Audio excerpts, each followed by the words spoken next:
nome é Flamarion Dávila Fontes.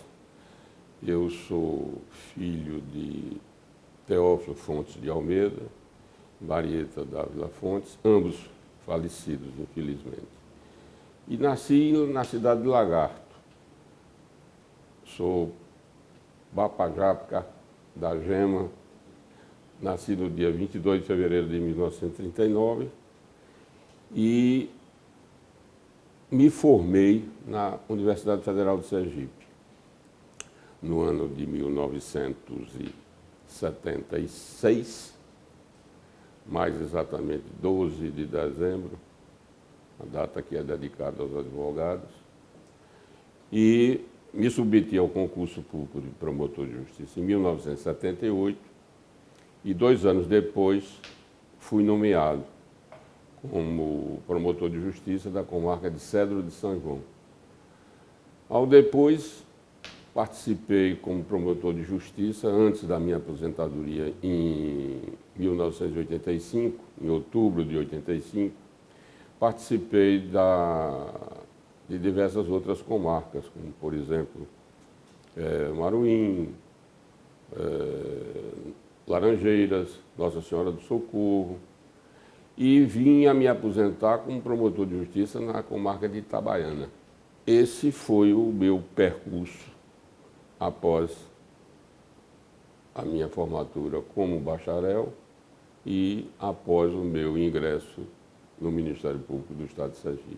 Tive uma infância de boas recordações, uma infância praticamente interiorana, porque eu nasci em Lagarto, passava as férias escolares na casa dos meus avós, em Itabaianinha, e ao depois, em termos de residência, fixei residência em Riachuelo, em Propiá, em Nossa Senhora do Socorro.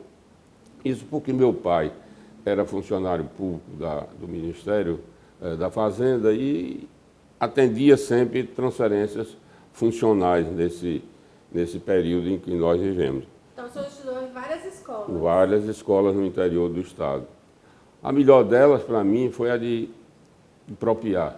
Por quê, doutor Flamarion? Porque eu já estava mais crescido, tinha maiores amizades, melhores amizades, então, e tinha o Rio São Francisco, que é um encantamento.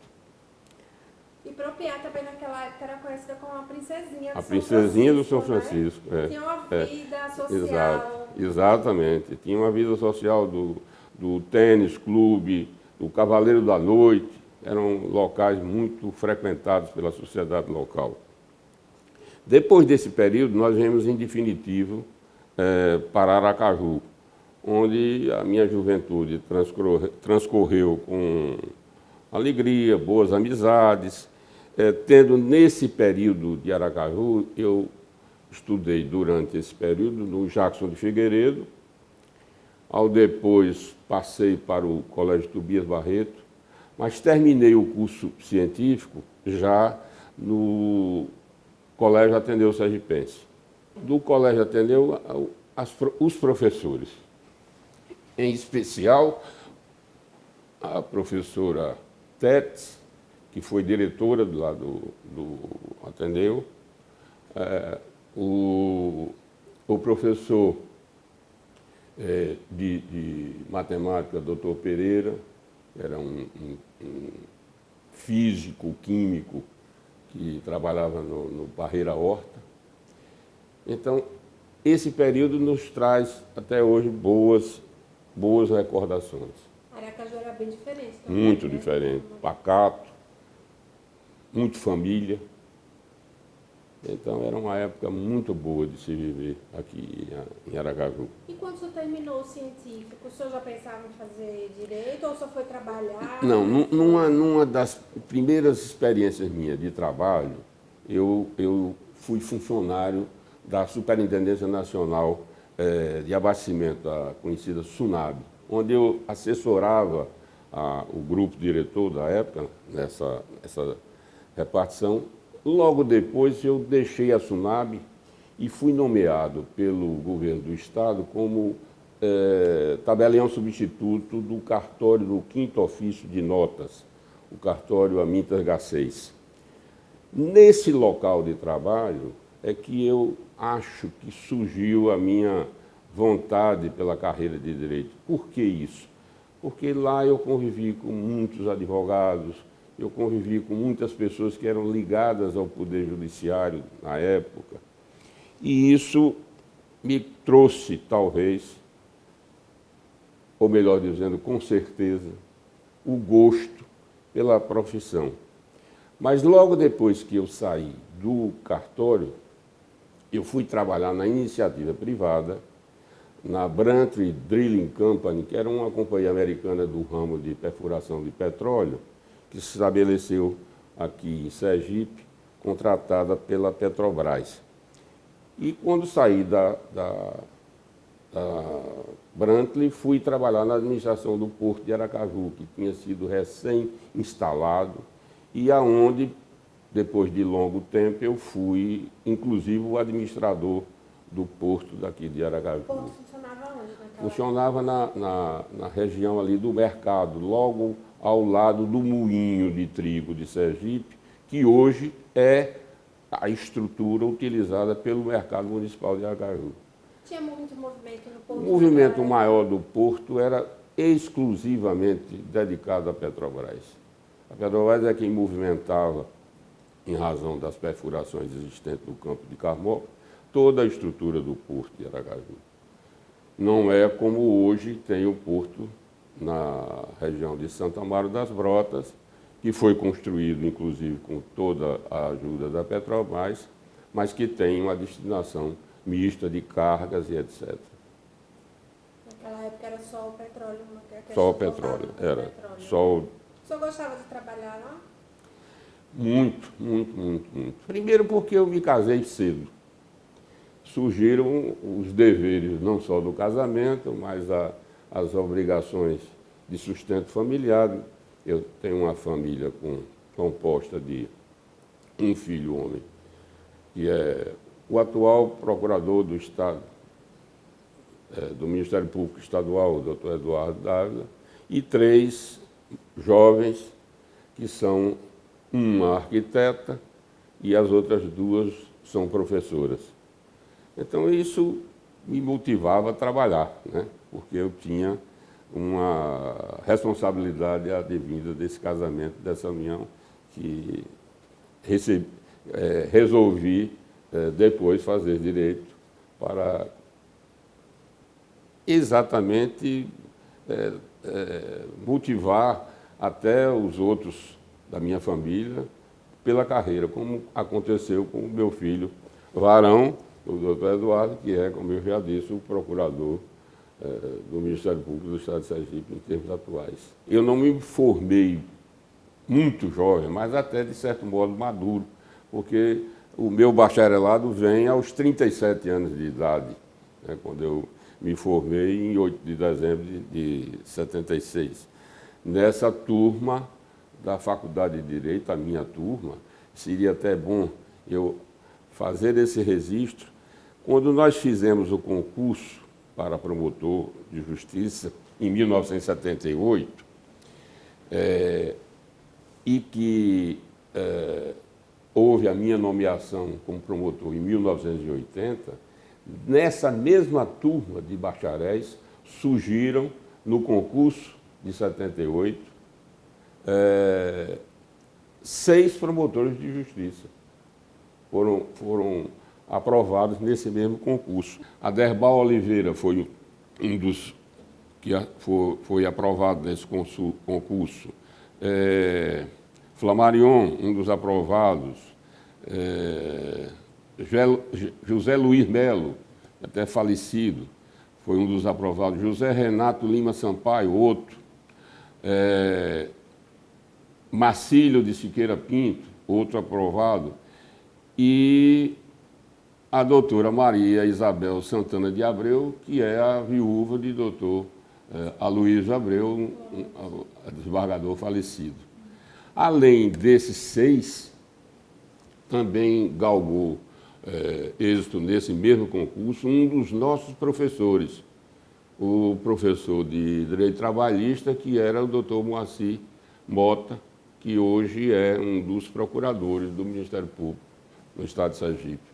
Também galgou esse êxito nesse mesmo concurso. Quando eu galguei os degraus da antiga Faculdade de Direito, que ela era situada ali na Rua da Frente, o antigo prédio eu parecia que eu era o ministro do Superior Tribunal. Por quê, doutor Flamarion? A sensação era essa. E, de forma inversa, no dia que me formei, eu me senti exatamente onde devia ser, um eterno aprendiz, como sou até hoje. Tomei consciência desse fato ao me formar. Mas também tem outra alegria que eu registrei no dia da formatura, porque nós, nessa turma de 1976, não tivemos festa, tivemos apenas solenidade de entrega dos diplomas, que foi na própria faculdade. Então, nesse dia, eu consegui tirar um retrato, eu, minha mulher e os 4 filhos, para registrar o sonho. Muito importante isso. E dos professores? Que recordações o senhor guarda dos professores? Eram bons professores? Bons professores. Doutor Luiz Carlos Fontes de Alencar, foi um dos meus mestres. Doutor Antônio Góes, outro desembargador do Poder Judiciário de Sergipe, também foi meu professor. Doutor Bonifácio Fortes, um dos homens mais ilustres. E tantos outros que a gente guarda. Doutor Monteirinho. Monteirinho era o mais amigo de todos os professores. Então, sempre foi um local de bom convívio, de muita experiência, de bons amigos, que nós guardamos até hoje, e de onde me resta muitas recordações boas. Eu lastimo, por exemplo, que o acervo que era da antiga faculdade, como, por exemplo, as turmas que se formaram, os retratos dessas pessoas, né, que se formaram, foram perdidos quando foi criada a universidade. Quando esse acervo passou para lá, colocaram esse acervo todo num depósito que o tempo corroeu, a traça corroeu e se acabou tudo. Seria de grande valor para a memória, né, se houvesse esse acervo guardado com mais cuidado, ou com cuidado especificamente. Eu, quando me formei, eu ainda estava trabalhando na administração do Porto. Mas logo em seguida, eu saí da administração e fui, juntamente com um colega, recém-formado também, José Samuel de Almeida, montamos um escritório de advocacia.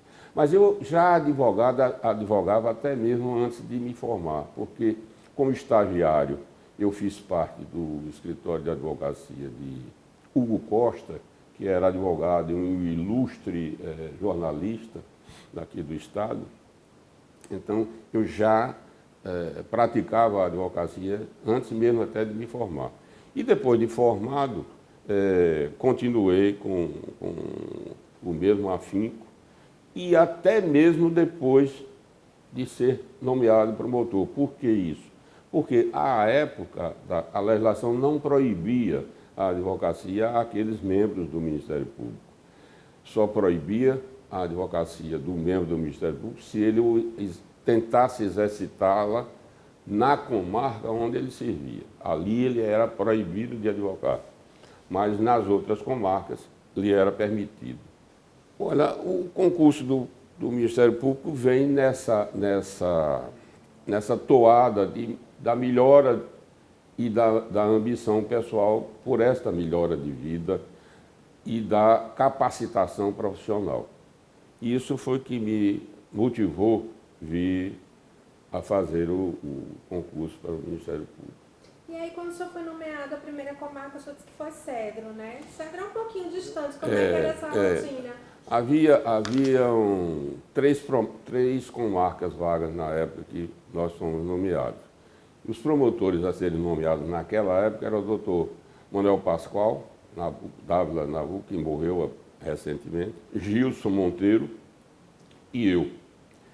E como pela ordem de colocação foi dado o direito de escolher, eu escolhi Cedro de São João por uma simples razão, pelo fato de ter sido termo judiciário de Propriá e haver se transformado, naquele período da minha nomeação, como uma comarca isoladamente.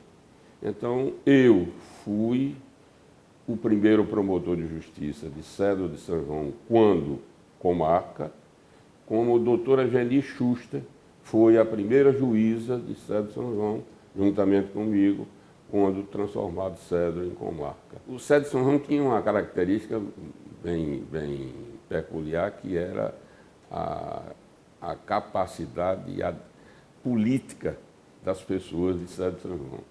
Então, era um cuidado muito grande para que a gente não envolvesse a política no nosso dia a dia de promotor e de juiz de direito. Era a preocupação minha e de Geni era essa. Mas nós tiramos isso de letra, fizemos amizades e conseguimos fazer um trabalho que ficou gravado, pelo menos na memória daqueles que vivem lá em Cedro de São João.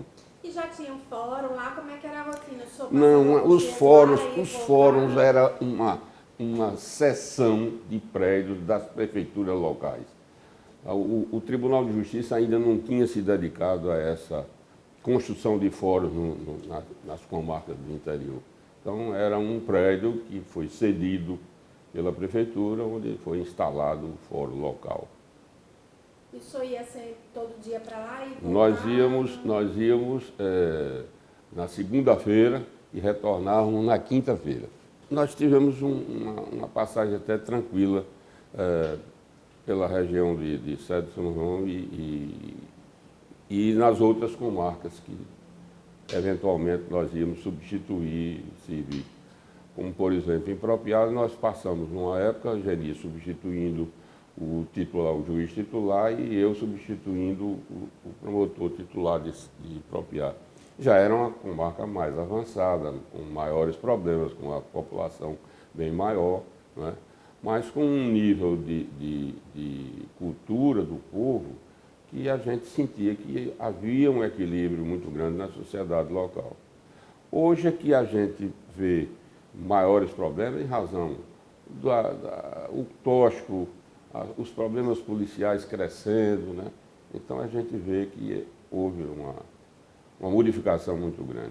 De Cedro eu fui transferido para Laranjeiras, onde eu servi com Célia Pinheiro, uma outra juíza, né?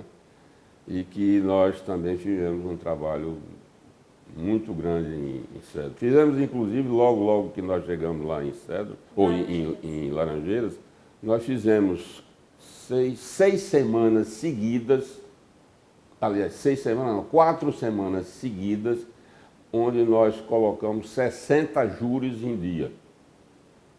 Quer dizer, que os mutirões que se faz... Exatamente, nós fizemos lá. Colocamos tudo em dia lá. Tudo. Graças a Deus. Ficou quanto tempo lá em Laranjeiras? Eu fiquei lá até ser promovido para Itabaiana, onde findei me aposentando. Eu fiquei cerca de 5 anos, 4 a 5 anos em Laranjeiras. E Itabaiana? Itabaiana eu passei 2 anos e meio. Itabaiana foi mais difícil, por ser uma comarca maior ou não? Muito mais difícil. Muito mais difícil. Embora a Itabaiana tenha uma fama de que todos os crimes acontecem em Itabaiana, que é uma inverdade, mas tem um volume muito grande de processos penais, mas daqueles mais corriqueiros. Não é o alarme que às vezes se propõe com relação a Itabaiana. muito importante que haja uma parceria entre o Ministério Público e o Poder Judiciário. Muito importante. Um ambiente de justiça equilibrado entre esses dois personagens traz tranquilidade para todos aqueles que são residentes na comarca. Porque é como se fosse uma família. O pai e uma mãe é o espelho em exemplo para seus filhos. É a mesma coisa. Se você tem um ambiente de trabalho, de desunião entre promotor e juiz, não é bom para a população. Não é bom para a população. E graças a Deus isso nunca me aconteceu. Que bom, né? O que o senhor gostou mais de ser promotor, doutor Flamarino? Olha, de servir a sociedade, isso é o que mais me entusiasmava. De servir as pessoas que tinham maior necessidade de agilidade em solução dos seus problemas. Isso é o que mais me agradou durante o tempo que eu estive aqui como promotor. Fazer o bem sem olhar a quem. O que mais me deu, assim, posso dizer, ter um aspecto marcante na minha vida de advocacia, foi quando eu promovi no plenário do Tribunal de Contas do Estado de Sergipe, isso lá pelos idos de 88, a defesa do então prefeito de Aracaju, o doutor Jackson Barreto de Lima. Aí o senhor já estava aposentado? Eu já estava aposentado do Ministério. Exatamente, e tinha voltado para a advocacia. Essa defesa de Jackson, ela redunda de uma acusação que foi feita pelos adversários políticos da época, etc., de que ele estava sendo acusado de corrupção. Nós produzimos a defesa dele junto ao Tribunal de Contas, preparando todas as provas e toda a tese de defesa, de tal forma que, quando Jackson politicamente verificou que a pressão política era muito maior do que a solução do problema no Tribunal de Contas, ele renuncia para não ser cassado. E, a partir daí, a defesa dele passou a ser perante o Tribunal de Justiça e perante as outras instâncias judiciárias. E essa defesa preliminar que nós fizemos no Tribunal de Contas serviu para que ele, nas outras instâncias da Justiça, pudesse desenvolver a sua tese de defesa e demonstrar a inocência dele. Tanto que ele foi absolvido completamente dessas acusações infundadas, que era fruto exatamente do ambiente político de então, e que terminou ele fazendo essa prova nas instâncias superiores. E como foi preparar essa defesa, né, que resultou... É muito trabalhosa, porque ela envolvia obra por obra que foi realizada num período de 3 anos pelo Jackson. Então, teria que se estudar todas as licitações, todos os procedimentos, todos os pagamentos, como tinham sido feitos, para que você pudesse, então, arquitetar toda a tese de defesa. Mas esse trabalho serviu de apoio para todas as outras instâncias ele conseguir êxito como conseguiu. Então, o senhor gosta desses trabalhos bem minuciosos, né? Nós tivemos, inclusive, há bem pouco tempo, um trabalho que foi realizado por mim e meu colega de escritório, o doutor Antônio Carlos Oliveira Bezerra, naquele caso denominado de Operação Navalha. Um processo que nós trabalhamos mais de 10 anos para produzir todas as provas e, quando, a nível de apelação, no Tribunal Federal de Recife, o TRF-5, nós tivemos a nossa tese de defesa êxito com a defesa e a absolvição de todos os 2 clientes que ainda faziam parte desse processo lá em Recife.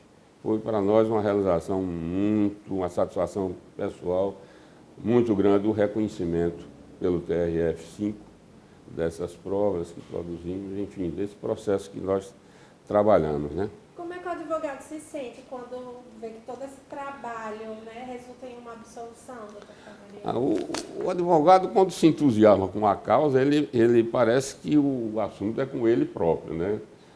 Então, a emoção é muito grande porque você se sente no lugar do cliente. Se sente no lugar daquele que está sendo injustamente acusado. Você se sente como parte da problemática que está sendo vivenciada de fato pelo seu cliente. Eu fui secretário estive secretário de Segurança em 2 ocasiões, né? Com o governo da mesma pessoa, João Alves Filho. Eu fui do período de 91 a 94 e depois eu retornei em 2006, num período curto, até o final do governo do Dr. João Alves Filho. E eu aceitei esse convite, até porque eu precisava, vamos dizer assim, sair de ser o crítico para sair da minha zona de conforto e ir exatamente fazer um trabalho que eu criticava nos outros, fazer um trabalho em benefício do meu Estado. Como eu não estava mais como promotor de justiça, apenas advogado, resolvi aceitar esse desafio e, sem que isso possa parecer falsa modéstia, acho que nós fizemos um trabalho relevante quando lá estivemos nas 2 ocasiões, porque nós acabamos com o roubo de gado no estado de Sergipe, que era uma coisa que graçava no sertão de forma muito forte, diminuímos substancialmente a criminalidade, o tráfico de drogas, o roubo de cargas. Como vocês conseguiram fazer isso, doutor Famario? Em razão de ter montado uma equipe de primeira linha. Nós tínhamos auxiliares, a exemplo do coronel Gildo Mendonça, que era o meu substituto, a exemplo de João Eloy, que atualmente é secretário de Segurança. Tínhamos uma equipe de primeira linha. Agora, acho que nesse tempo que lá estivemos, o que mais, vamos dizer assim, teria relevância foi nós termos conseguido aplicar um concurso aonde se decidiu que, a partir de então, não mais teríamos delegado comissionado.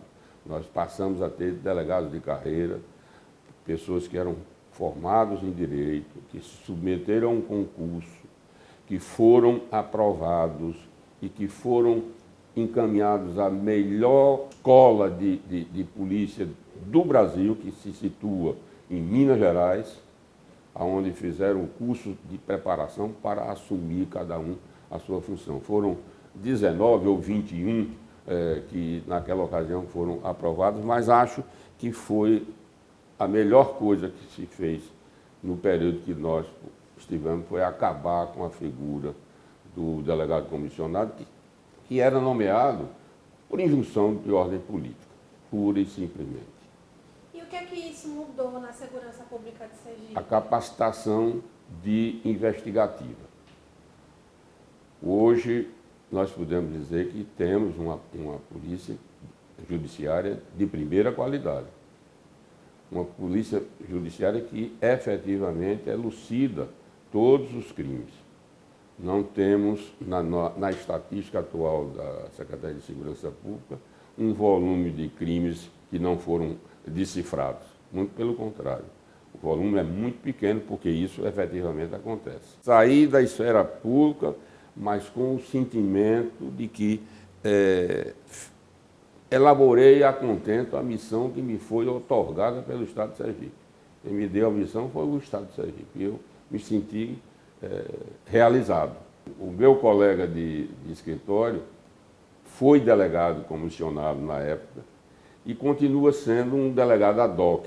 Então ele me coloca sempre a par de toda a problemática da segurança pública no Estado. Além do mais, eu mantenho uma relação de amizade muito estreita com todos aqueles delegados que eu nomeei à época do primeiro concurso e depois, em 2006, tive a felicidade de homologar um concurso de delegado e dar posse a 30 e poucos delegados que foram nomeados em 2006. A saída da esfera pública se deu de forma natural. Eu fui convidado pelo engenheiro João Alves Filho nessas duas ocasiões que eu lhe relatei. E como terminou o mandato dele, eu saí juntamente com ele. Agora, só que ele, como político, continuou o seu amor pela política e eu me recolhi a minha vida de advocacia. Nos meus 80 anos de idade, eu me dedico com maior intensidade hoje, exclusivamente à advocacia. E faço isso juntamente com o meu sócio, que é o doutor Antônio Carlos de Oliveira Bezerra, que é o advogado líder aqui do escritório, e sou coadjuvado também pelos meus netos, que são dois advogados que aqui comigo trabalham, que é o doutor Dan e o doutor Felipe, e que são também coadjuvados pelo doutor Vitor Mateus, que é outro jovem que trabalha aqui conosco. Então, eu hoje vivo exclusivamente dedicado à advocacia. Hoje, as faculdades existentes colocam, eu não sei nem a quantidade de jovens que são formados anualmente, e acho um número excessivo, o que diminui também a qualidade da advocacia. Além do mais, nós estamos na era digital. Hoje, qualquer pessoa, qualquer cidadão se julga advogado porque a pergunta é feita ao Google e o Google responde. Então, há uma diferença muito grande daquele primeiro momento de advocacia para hoje. O senhor falou em tecnologia, né? Falou do Google. O senhor se adaptou bem da máquina de escrever para o computador? Eu me considero um ignorante digital, eu me considero. Mas faço um esforço muito grande de acompanhar a evolução tecnológica. Olha, eu trabalhar com jovem é uma grande inspiração, porque, como eu lhe disse no início, como eu continuo um eterno aprendiz, aprendo muita coisa com eles. Muita coisa me é trazida como ideia para uma defesa, exatamente pelo vigor da juventude deles. Olha, um bom promotor de justiça, primeiro tem que ter uma formação familiar muito boa, um equilíbrio muito, primeiramente, na sua casa. Além, é evidente, do seu preparo técnico para a função. Mas uma pessoa que não teve uma preparação familiar boa, eu não creio nunca que ele possa ser um bom promotor, porque faltará a ele sensibilidade, faltará a ele a compreensão do problema dos outros e correrá o risco dele ser autoritário. Então, a formação familiar e a formação técnica adequada são os dois pilares para um bom promotor. Essas qualidades servem também para o advogado? Também, sim, sim. Servem também para o advogado. O advogado deve ser, além disso, humilde nas suas colocações, respeitoso, inclusive com todos os envolvidos na relação processual. Essa deve ser a obrigação do bom advogado.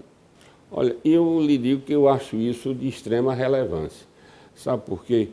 Porque tudo que diga respeito ao passado deve ser melhor trazido para a atualidade, para uma compreensão das pessoas no presente. E que, mantendo viva essas memórias, não é, possa servir amanhã ao reconhecimento e inspiração das gerações futuras.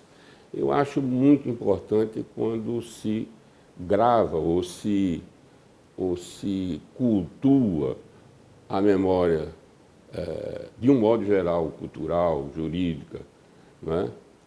Porque você consegue transmitir isso como experiência para as gerações futuras. Acho de grande relevância isso que vocês estão fazendo.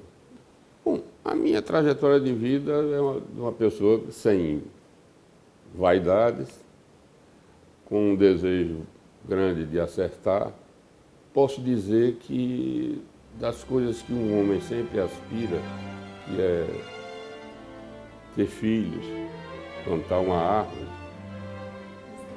escrever um livro, eu digo que não consegui escrever o livro. Só isso que faltou. Mas plantou a árvore. Mas plantei várias árvores. Ah, é muito bom, né?